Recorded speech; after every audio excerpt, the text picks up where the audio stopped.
তাহলে মেলায় তেল দিতে আর নিয়েছি চালের গুঁড়ো, এটা 2-3 চামচ হয়তো চালের গুঁড়ো।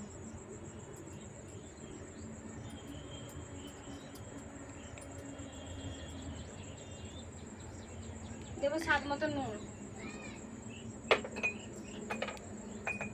দেবো লঙ্কা গুঁড়ো, ঝালের জন্য লঙ্কা গুঁড়ো, আর দেবো কালারের জন্য হলুদ গুঁড়ো। স্কিপ না করে পুরো ভিডিও দেখবেন, দেখার জন্য অনুরোধ রইল। এবার এটা আমি সবগুলো মিক্স করে নেব। কেউ যদি ইউটিউব থেকে দেখে দেন অবশ্যই সাবস্ক্রাইব করে, ফেসবুক থেকে দেখে দিলে পেজটাকে ফলো করে একটা লাইক দিয়ে সাথে থাকবেন। এবার আমি একটু পানি দিয়ে এটাকে ফেটিয়ে নেব।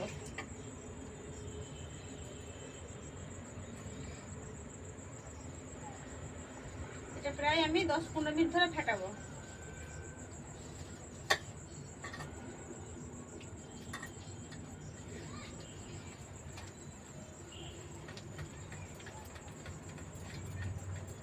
এটা আমি 10-15 মিনিট এভাবে ফেটাতে থাকি। এটা 10-15 মিনিট ফেটাতে হবে, একভাবে এটা ফেটাতে হবে, এইভাবে ঘোরালো হবে না, এইভাবে ঘোরালো, এইভাবে একইভাবে ফেটাতে হবে। এটা আমি 10-15 মিনিট ফেটিয়ে নেবো। ব্যাটারটা আমার এইরকম তৈরি হয়ে গেছে। আমি 10-15 মিনিট মতো ফেটিয়ে নিয়েছি। দেখেন বন্ধুরা, ব্যাটারটা এরকম হবে, খুব ঘন হবে না, খুব পাতলা হবে না, এইভাবে ব্যাটারটা আমার হবে। এইরকম সাইজের ব্যাটার করে নেবেন। এটা আমি 5 মিনিটের জন্য ঢাকা দিয়ে দেবো। এটা 5 মিনিটের জন্য ঢাকা দিয়ে দিলাম। একটা আমি এরকম সাইজের বোতল নিয়েছি, এই বোতলের মুখটা আমি একটু করে ফুটো করেছি। এবার এর মধ্যে ব্যাটারটা ভরে নেব।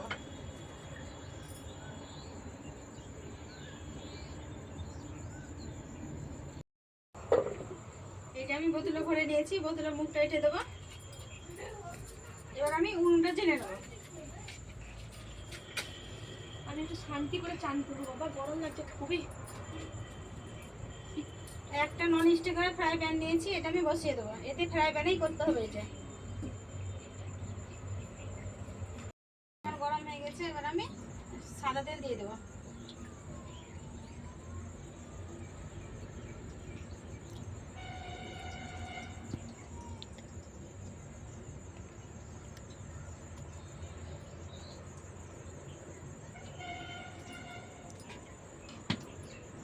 তেলটা গরম হতে থাকবে।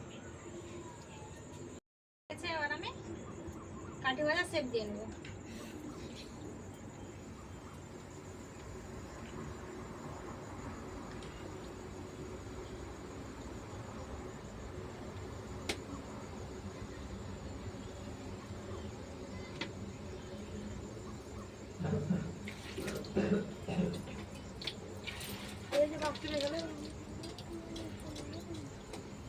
হালকা আছে, এটা ভেজে নেব।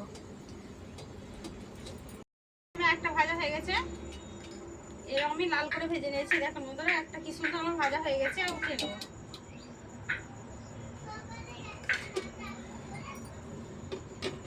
আবার একটা করে নেব।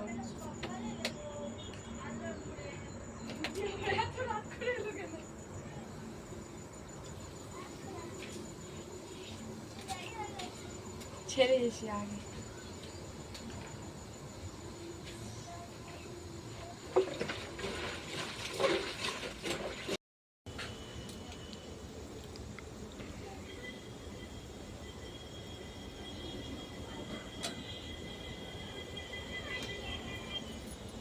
এরকম করে আমি বাকি সবগুলো ভেজে নেব একইভাবে করে।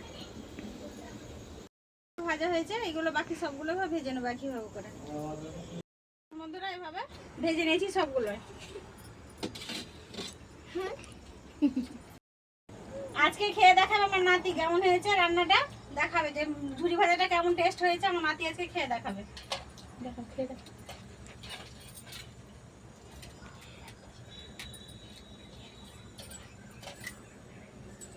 এইদিকে ক্যামেরার দিকে বলো কেমন হয়েছে। বলো বন্ধুরা, আপনারা খাবেন তো চলে আসুন আমাদের বাড়িতে। বলো, বলে দাও একবার, বলে দাও, বলে দাও। বন্ধুরা আপনারা খাবেন তো চলে আসুন আমাদের বাড়িতে। বলো আমার দিদি সবাইকে খাওয়াবে, চলে আসুন। আজকে তো নাতি খেয়ে বললো কেমন হয়েছে। আপনারা এইভাবে বাড়িতে বানিয়ে খেয়ে দেখবেন কেমন হবে। খুব টেস্টি হবে। বাইরের খাবার থেকে বাড়ির খাবার অনেক ভালো, অনেক টেস্টি। সুস্থ থাকবেন, সাবধানে থাকবেন, ভালো থাকবেন। পুরো ভিডিও দেখার জন্য ধন্যবাদ।